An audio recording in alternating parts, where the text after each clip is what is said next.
El amanecer sobre Viena siempre había tenido un brillo suave, casi musical, como si cada rayo de luz fuese una nota salida de las partituras que la pequeña archiduquesa escuchaba desde la cuna.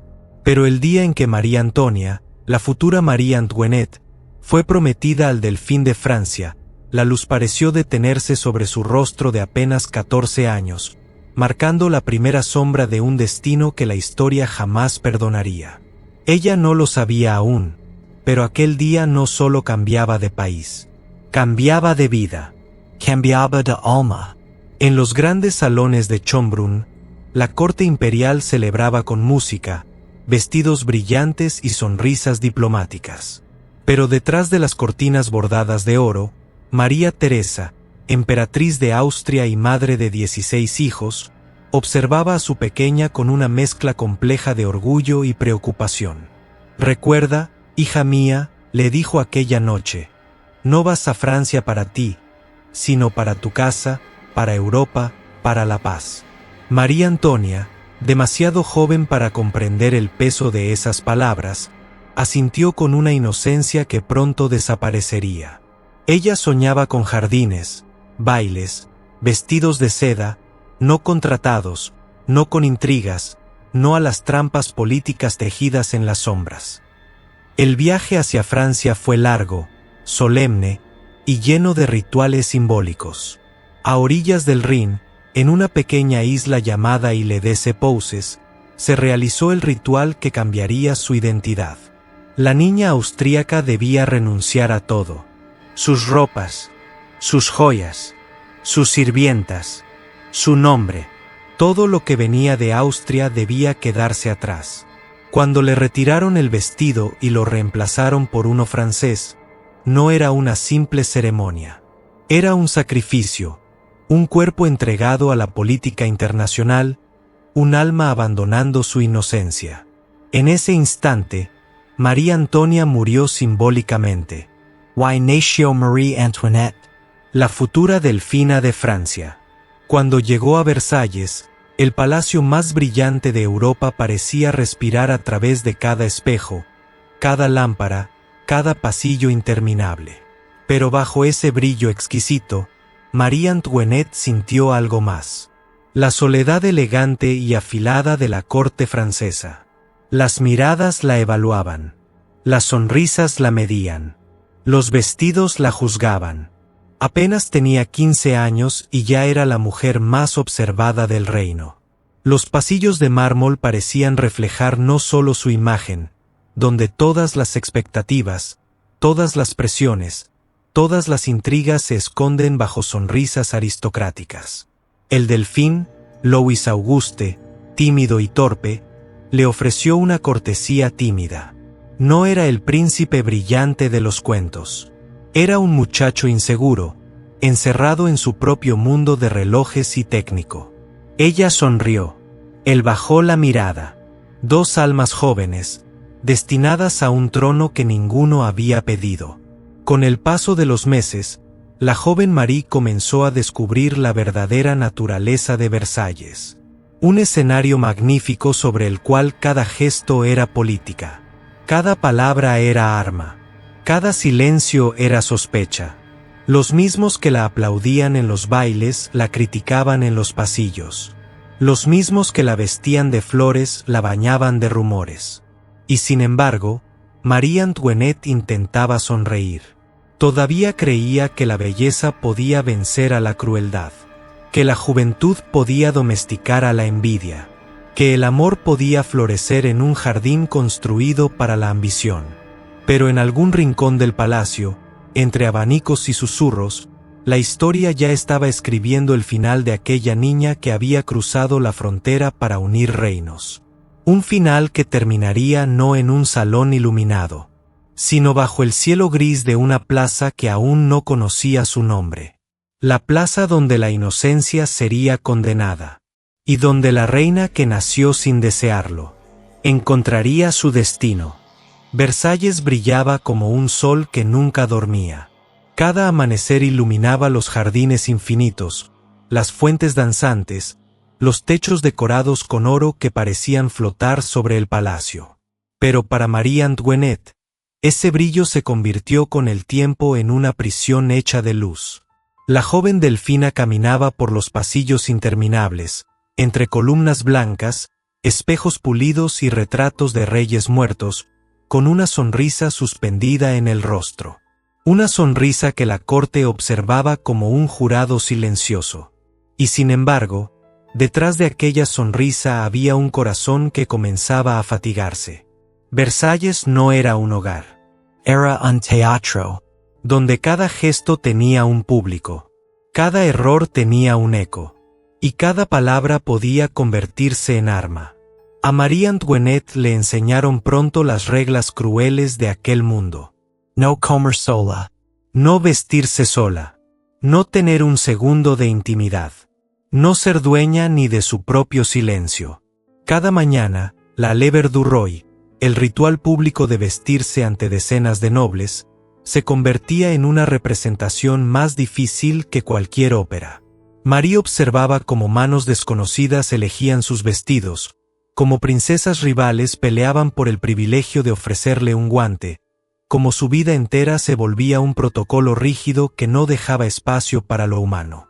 Ella tenía apenas 16 años. Louis Auguste, el Delphin, no era cruel, pero tampoco sabía ser compañero. Torpe, tímido, retraído, prefería pasar horas enteras en su taller, reparando cerraduras o estudiando mecanismos. No sabía bailar, no sabía conversar, no sabía amar. Marie Antoinette, con la sensibilidad vibrante de la adolescencia, se enfrentó a un matrimonio frío como el mármol del palacio. Compartían cama, pero no compartían alma. Los rumores no tardaron en comenzar. El matrimonio no se consuma. El futuro de Francia está en peligro.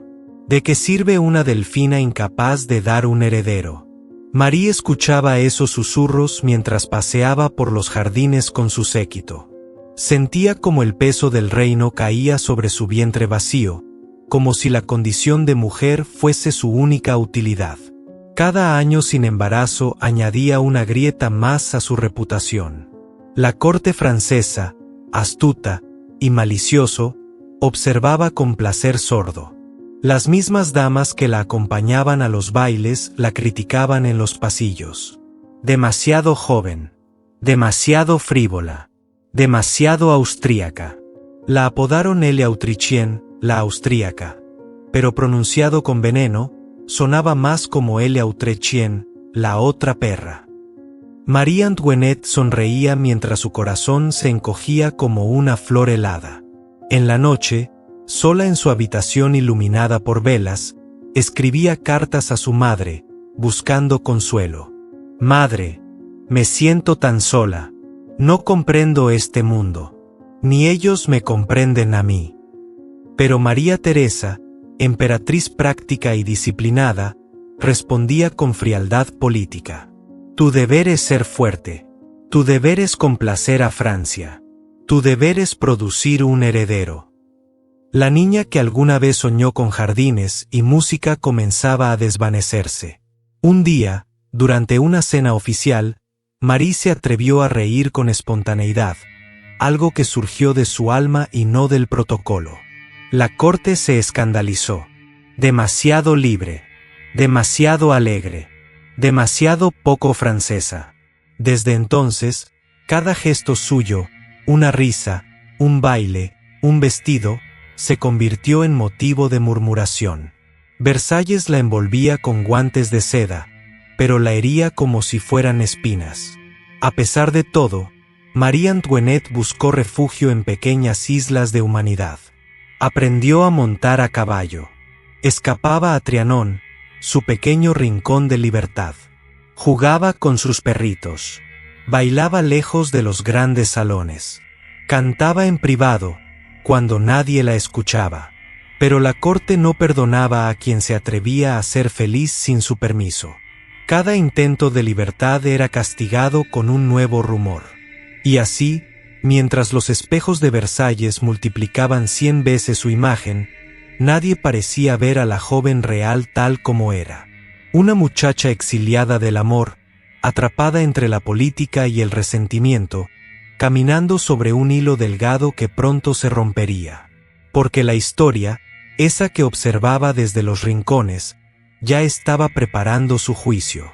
Un juicio que no se celebraría en un salón dorado, sino en las calles de un París hambriento, guiado no por la razón, sino por la furia.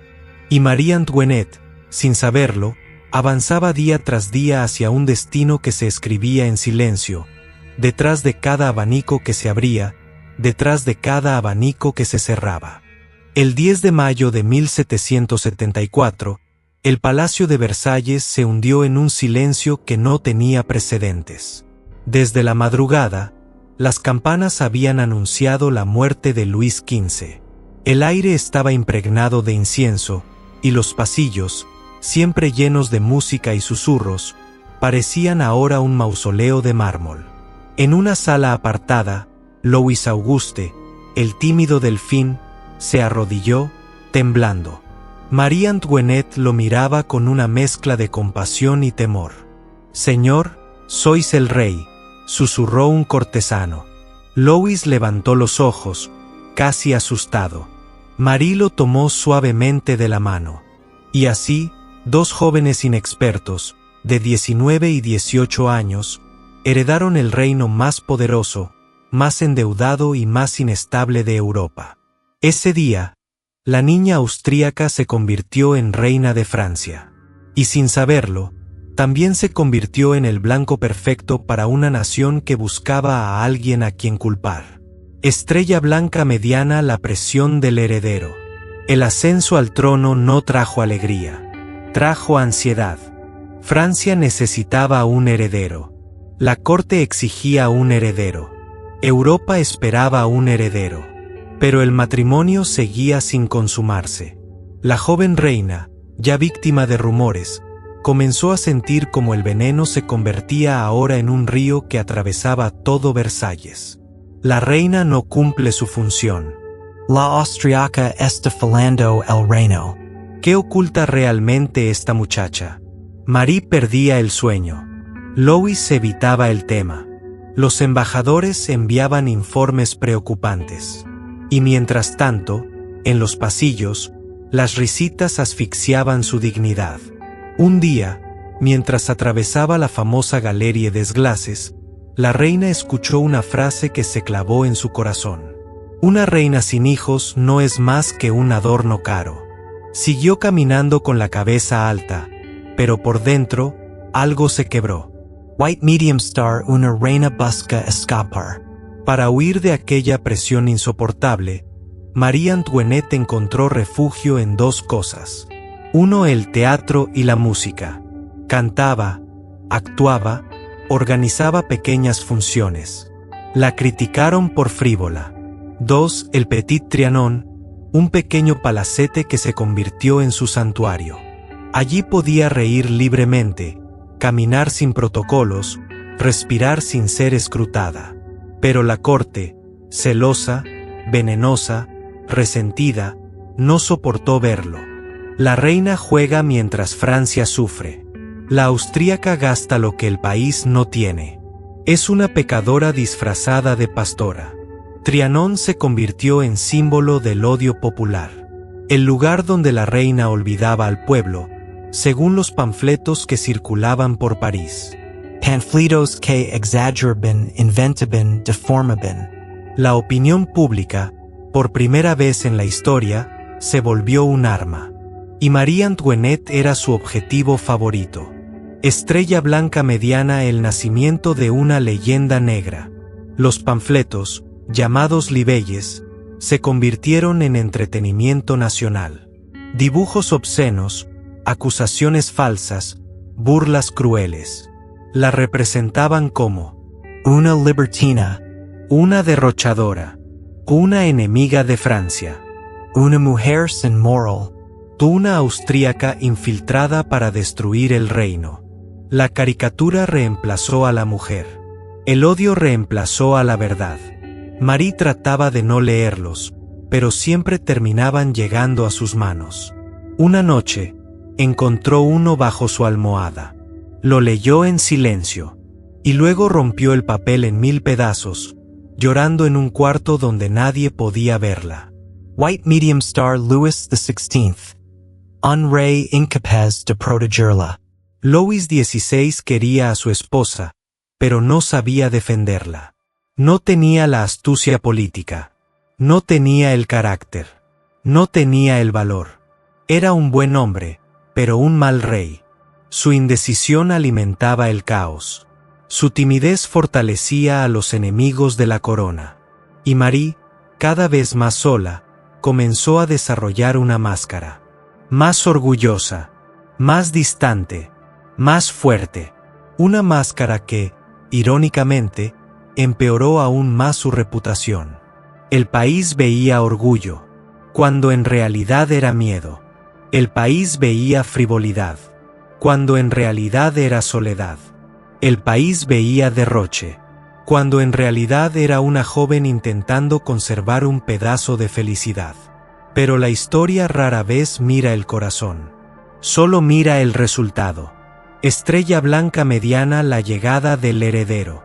Finalmente, tras 7 años de matrimonio, una noticia recorrió el palacio. Marie Antoinette estaba embarazada. El pueblo celebró. La corte celebró. Los aliados celebraron. Y 9 meses después, en 1778, nació María Teresa, la primera hija de la reina. Pero incluso en ese momento feliz, los murmullos persistían. No es varón. Francia sigue sin heredero. La presión continuó, hasta que finalmente, en 1781, nació Louis Joseph, el primer delfín de Francia. Era un niño frágil, enfermo, pero su nacimiento alivió temporalmente la tormenta. La reina, agotada, creía haber ganado por fin un poco de paz. Pero la paz nunca llega a quienes la historia ha elegido como sacrificio. Porque mientras Versalles celebraba, en París el hambre crecía, los precios subían, y el pueblo comenzaba a preguntarse, ¿quién tiene la culpa?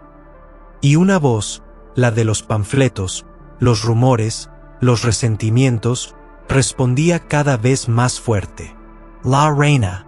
Sin saberlo, Marie Antoinette caminaba hacia el borde de un precipicio que ya estaba escrito para ella, incluso antes de nacer. La década de 1780 comenzó con un brillo dorado sobre Versalles, pero ese brillo no ocultaba la sombra creciente que se extendía sobre Francia. En París, el pan era cada vez más caro. El hambre golpeaba a los barrios pobres. Los campesinos sufrían impuestos desmesurados. Y cuando un país sufre, siempre busca un rostro al que culpar. Ese rostro, cada vez más, era el de Marie Antoinette. Estrella blanca mediana, la reina y su dolor más profundo. En medio de ese clima envenenado, la reina enfrentó su tragedia más íntima. El delfín Louis Joseph, su hijo, enfermó gravemente. Tuberculosis ósea, dolor constante, fiebre interminable, un sufrimiento que ningún médico de Versalles lograba calmar. Marie Antoinette pasó días enteros junto a su cama, sosteniendo sus manos pequeñas, cantándole canciones de cuna que su propia madre le había enseñado en Viena. Era una madre, antes que reina. Pero afuera, París susurraba: el delfín está enfermo por culpa de ella. La austríaca trae mala suerte. Dios castiga a Francia por su presencia. Nunca la distancia entre la corte y el pueblo había sido tan abismal. Marie no dormía. No comía, y cada día que pasaba veía al pequeño príncipe apagarse un poco más. El 4 de junio de 1789, Louis Joseph murió. Tenía apenas 7 años. La reina, destrozada, se retiró durante días a su habitación, donde las cortinas permanecieron cerradas como si el mundo hubiera perdido color. Pero la historia, cruel y fría, no detuvo su marcha. Mientras ella lloraba a su hijo, la revolución comenzaba a nacer. Estrella blanca mediana, Francia se levanta. A principios de 1789, el país estaba en tensión. Los estados generales se reunieron, las deudas del reino eran inmensas, el descontento del pueblo crecía como fuego bajo la superficie. Y entonces sucedió. El 14 de julio, la Bastilla cayó. Un símbolo se derrumbó. Y con él, la monarquía comenzó su agonía. Versalles recibió la noticia como si fuera un trueno. Los salones se llenaron de murmullos alarmados. Los nobles se empacaban apresuradamente. Los ministros discutían estrategias desesperadas. María Antoinette escuchó la noticia con una mezcla de miedo y lucidez. «Ha comenzado», dijo con voz baja. Louis XVI, paralizado, parecía incapaz de reaccionar. La historia avanza rápido cuando un rey se queda quieto. Estrella Blanca Mediana, la mujer que se negó a huir. Los consejeros insistían. «Majestad, debéis abandonar Francia. Están en peligro. La reina debe ser la primera en salir. El pueblo la odia. Huyan a Bélgica, a Austria, a cualquier lugar seguro». Pero María Antoinette se negó. «Soy la reina de Francia. No abandonaré mi puesto mientras el país está en llamas». Una decisión noble y fatal. Versalles, símbolo de poder absoluto, ya no era seguro. Se prepararon planes secretos para que la familia real escapara silenciosamente en la noche. Pero entonces, algo inesperado ocurrió. Estrella Blanca Mediana, la marcha de las mujeres. El 5 de octubre de 1789, miles de mujeres marcharon desde París hasta Versalles.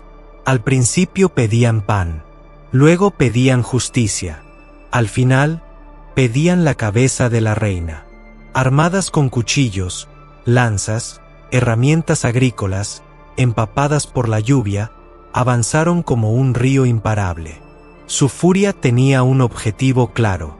A Versalles. A por la austríaca. El palacio fue rodeado. Las rejas temblaban. Los guardias no podían contener la multitud. María Antoinette, al escuchar los gritos que llegaban desde los jardines, se quedó inmóvil durante varios segundos. «¿Qué quieren de mí?», susurró, y una dama de compañía respondió con brutal honestidad. «Majestad, quieren vuestra muerte». Estrella Blanca Mediana, la noche del miedo. A medianoche, los revolucionarios entraron en el palacio. Los gritos resonaban en los pasillos. Las puertas eran golpeadas con fuerza. Los guardias caían uno por uno. Marie corrió descalza por los corredores, sosteniendo a sus hijos. Buscó refugio en las habitaciones del rey. Por primera vez en su vida, sintió el miedo ancestral que sienten las presas cuando oyen acercarse a los cazadores. Cuando la multitud irrumpió en su habitación vacía, destrozó su cama y gritó: «Habéis huido esta vez, pero os encontraremos, austríaca». La reina, abrazando a sus hijos, temblaba en silencio. Estrella Blanca Mediana, Versalles cae. Al amanecer, la muchedumbre exigió algo impensable: que la familia real regresara a París. Bajo custodia. Louis XVI aceptó, como aceptaba todo, tarde y sin convicción. María Antoinette se asomó al balcón. Miles de rostros deformados por el odio la observaron. Pero ella no retrocedió. «Siempre he sido valiente», dijo para sí, aun cuando no lo sabían. Y entonces ocurrió lo que nadie esperaba. La reina se adelantó un paso más. Sola. Sin escolta. Inmóvil ante una multitud que clamaba por su sangre. Había nacido la leyenda. La mujer que enfrentó a un pueblo entero con la cabeza en alto. La multitud, sorprendida por su serenidad, quedó en silencio durante un breve instante. Pero el destino ya estaba sellado. Estrella Blanca Mediana, el comienzo del fin. Ese mismo día, la familia real salió de Versalles escoltada por una turba armada. Las calles resonaban con cánticos. «¡A París! ¡A París!». Que el pueblo vigile a sus reyes. Versalles se quedó atrás, silencioso y vacío, como un escenario abandonado después de la última función. María Antoinette miró por última vez el palacio desde la carroza. El sol iluminaba los jardines que alguna vez la hicieron sonreír. Ahora parecían un cementerio de sueños rotos. «Adiós, Trianon», susurró. No volvería jamás. La revolución acababa de comenzar. Y con ella, la historia se preparaba para escribir su capítulo más oscuro. La mañana del 6 de octubre de 1789, la familia real abandonó Versalles no como soberanos, sino como prisioneros escoltados por una multitud furiosa. El trayecto hacia París, lento y humillante, fue un cortejo de insultos, amenazas y miradas que ardían con un odio que María Antoinette jamás habría imaginado años atrás, cuando aún soñaba con jardines y música en Viena. Las mujeres del mercado, empapadas por la lluvia y empuñando cuchillos, gritaban a su paso: «Aquí viene la loba austríaca. Que París vea a su enemiga». María Antoinette mantuvo la espalda erguida, sin desviar la mirada. No era orgullo, era el último refugio de su dignidad. Estrella Blanca Mediana, el encierro en las Tullerías. El Palacio de las Tullerías, antaño residencia ocasional de reyes, se convirtió ahora en una prisión húmeda y sombría. Casi no había calefacción, los pasillos estaban invadidos por espías, y cada movimiento de la familia real era vigilado. Louis XVI intentaba mantener normalidad. Enseñaba geografía a los niños, leía en voz alta, reparaba cerraduras para distraerse. Pero la reina veía con claridad lo que su marido no quería admitir. La monarquía ya no gobernaba Francia. Francia gobernaba la caída de la monarquía. Por las noches, María abrazaba a sus hijos con fuerza, como si el mundo entero quisiera arrebatárselos. Estrella Blanca Mediana, el odio en los panfletos. Los libelles, panfletos subversivos, florecieron por París como una infección. Representaban a la reina con caricaturas crueles, inventaban escándalos, exageraban gastos y la acusaban de conspirar con Austria. Cada semana aparecía un nuevo apodo: Madame Déficit, l'Autrichienne, la loba. La opinión pública se transformó en un tribunal sin leyes, y en ese tribunal, la reina nunca tuvo oportunidad de defenderse. María Antoinette, que había sido recibida años atrás como símbolo de belleza y diplomacia, era ahora el depósito de toda la rabia social. Estrella Blanca Mediana, el intento desesperado de fuga. En 1791 surgió un plan secreto. La familia real huiría hacia el este, donde aún había tropas fieles. María Antoinette deseaba marcharse de inmediato, pero Louis XVI, indeciso como siempre, retrasó cada paso. Finalmente, partieron en una gran carroza, demasiado lujosa, demasiado visible. La huida fracasó. En Varennes, un posadero reconoció el perfil del rey, visto semanas antes en monedas. Los revolucionarios detuvieron la comitiva entre faroles temblorosos. Traitors, de vuelta a París. Durante el regreso, nadie insultó, nadie habló. El silencio de París fue peor que los gritos. Era el silencio del juicio colectivo. Estrella Blanca Mediana, la caída de la monarquía. El 10 de agosto de 1792, el Palacio de las Tullerías fue asaltado. Los guardias suizos cayeron uno tras otro. Las paredes se tiñeron de sangre. Las salas que habían visto fiestas reales se convirtieron en escenarios de masacre. La familia real corrió hacia la Asamblea Legislativa buscando protección. Louis XVI fue arrestado. La reina, aislada. Los niños, separados de ella. Y así terminó la monarquía francesa, no con una proclamación solemne, sino con gritos, humo y acero. María Antoinette perdió su trono, pero aún conservaba algo que nada podía arrebatarle: su coraje. La prisión del Temple era un laberinto de piedra fría. Cuando las puertas se cerraron tras María Antoinette, un eco metálico anunció que su destino quedaba sellado. Pero el verdadero golpe no fue la celda, fue la separación de sus hijos.